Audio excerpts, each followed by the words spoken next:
itu. Oke. Ya, nah sehingga luar biasa kalau kita bahas kan kemarin itu tentang adanya kewenangan kementerian untuk ikut serta di dalam kepengurusan. Iya, iya. Bahkan ya bukan saja kementerian dalam posisi pengawasan yang boleh mengawasi organisasi itu. Organisasi ini kan bisa PPINI, ya kan, Pengwil dan Pengda, ya. Bukan saja anggota, tetapi masyarakat. Juga termasuk masyarakat. Nah, pertanyaan saya, dengan adanya Permenkum ini, apakah seharusnya menjadi bahan pertimbangan untuk dalam perubahan anggaran dasar INI? Sini. Makan dulu. Masuk dah. Kita tadi baru sampai di pasal 10 tentang alat perlengkapan organisasi. Tadi kan Bang Eki bilang kan pengawasan dari anggota. Ya, nah jadi alat kelengkapan organisasi itu rapat anggota, ya, kongres, konperwil, konperda. Nah, terus di situ kan ada pengurus, DKP dan Mahkamah Perkumpulan. Nah, kalau ditambahkan di pasal 10 itu tentang Dewan Pengawas, maka harus disejalankan dengan Peraturan Menteri Nomor 24 tahun 2025 itu. Karena pemerintah sekarang berdasarkan perintah undang-undang itu, dia juga harus... Berarti Dewan Pengawas itu bisa dari anggota biasa dong, dipilih? Bukan. Pengawas itu sudah harus melibatkan kementerian, karena di Permenkum 24 2025 itu kan sudah lahir. Jelas, betul. Kalau sebelum-sebelumnya kan belum ada. Iya. Waktu dibawa permasalahan kemana-mana lah ke Komisi 3 ya.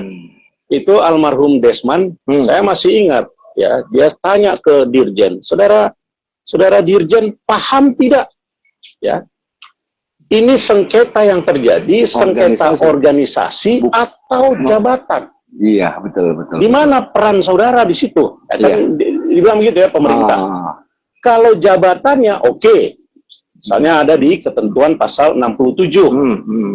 Saya masih di majelis pengawas notaris. Nah, ya kan pembina, ya, pengawas jabatan notaris itu adalah menteri. Menteri membentuk majelis pengawas MPPN, MPPW, MPD, ya kan? Nah, MPD, MPW, MPP. Nah, yang terdiri dari 3 unsur.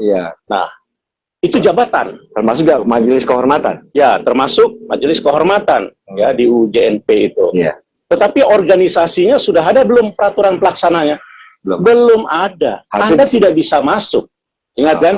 Kita bisa lihat kok di jejak digital itu gitu kan. Nah, dan tidak ada kewenangan kementerian untuk ikut serta menyelesaikan permasalahan di organisasi. Maksudnya Dewan Pengawas ini harus dimasukkan. Sekarang dengan lahirnya Peraturan Menteri 24 2025, sini Bu. Itu seharusnya disejalankan dengan kepentingan. Untung nggak pakai cipika-cipiki, masuk frame ini urusannya. Ya udah, makan dulu. Nggak usah. Nah, jadi harus disejalankan, Bro. Karena di 2425 itu, 24 tahun 2025 itu kan disebutkan bahkan kewajiban bagi organisasi untuk melaporkan setiap kegiatan yang akan dilaksanakan secara tertulis minimal sekali. Ya. Minimal satu kali dalam setahun. Nah, kita kupas saja deh satu-satu ya. Di pasal di angka AD 2015 itu kan masuknya di pasal 10A. Kalau yang baru ini di pasal 11. 10A-nya dirubah lah. 10A jadi pasal 11. Isinya sama. Organnya tetap 4. Organnya tetap 4. Tidak ada pengawas. Enggak ada. Rapat anggota terdiri dari kongres, kongres luar biasa, komperwil, komperwil luar biasa, komperda luar biasa. Ya, sama persis. Sama lah. Tidak ada perubahan maksudnya. Ya, artinya itu harus menjadi catatan bagi kawan-kawan. Mereka ini tidak ada perubahan. Saya nggak tahu ini siapa yang membuat rancangan perubahan anggaran dasar. Nama-namanya kok nggak ada ya? Biasanya juga nggak ada. Dapatnya begini, Bang Bro. Harusnya ada, dan katakanlah itu tim yang kemudian bisa ini menarik nih ke pihak-pihak lain. Di ayat 2 ayat 2, kongres adalah rapat anggota perkumpulan yang merupakan pemegang kekuasaan yang tidak dapat diserahkan kepada alat perlengkapan lain dalam perkumpulan yang dilaksanakan secara langsung sebagaimana diatur dalam anggaran rumah tangga dan diselenggarakan kalau yang lama 3 tahun, ini 4 tahun. Oh, periode jadi 4 tahun. 4 tahun, jadi naik 1 tahun. Oke. Terus dipersamakan dengan keputusan Kongres ialah keputusan yang diambil di luar Kongres, itu pasal 3, ayat 3. KDK. Ayat 3 enggak, masih di pasal 11 ayat 3 atau pasal 10A ayat 3. Kongres di luar cara pelaksananya diatur dalam anggaran rumah tangga. Nanti kita bahas di ART nanti ya. Nah, di sini menariknya ada penambahan, Bang Bro. Di ayat 3-nya. Di sini dirubah Kongres sah. Saya baca aja lah. Dipersamakan dengan keputusan Kongres ialah keputusan yang diambil di luar Kongres dengan cara dan pelaksanaan diatur dalam ART. Titik. Kecuali dalam anggaran dasar ditentukan lain. Kecuali dalam anggaran dasar ditentukan lain.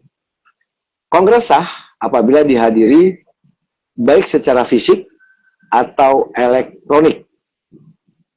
Baik secara fisik maupun elektronik, ya, tinggal nanti oleh redaksionalnya aja. Oleh lebih dari 1/2 jumlah anggota perkumpulan. Apabila quorum tidak tercapai, maka kongres ditunda selama 1 jam. Ya. Nah, kalau kongres 5 plus 1 gitu ya. Ya. Kalau perubahan anggaran dasar KLB itu 2/3. Ya, betul. Itu ada penambahannya di fisiknya.